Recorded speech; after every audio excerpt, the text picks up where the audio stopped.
Hi, this is Joe Sullivan, sports editor of the Boston Globe, sitting in for Bob Ryan, and this is Globe 10.0. With me is senior assistant sports editor Greg Lee. And Greg, the Patriots, they get to see an old friend this Sunday when they travel out to Oakland to play the Raiders. Across the line from Tom Brady will be Richard Seymour.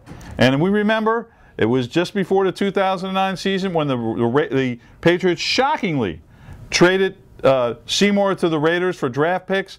And it looks like, look, he was an integral part of a lot of great championship teams here, and he's gone. And so now that we look back, was that trade a mistake?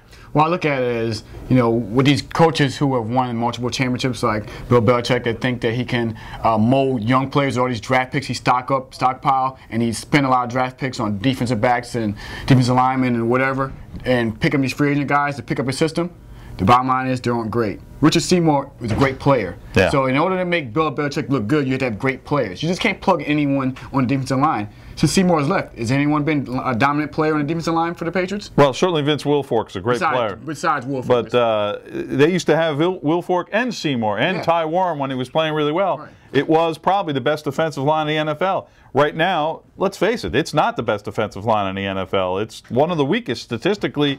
That defense is one of the weakest. So you know what Patriot fans are going to say? They're going to say, in Bill we trust, it doesn't matter. But, it'd be very interesting if we could have an NFL network documentary where Bill Belichick said, you know what, I never should have traded Richard Seymour.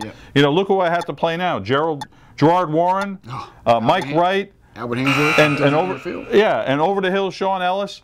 Look, there's no question the Patriots missed Richard Seymour, and trading him was a mistake.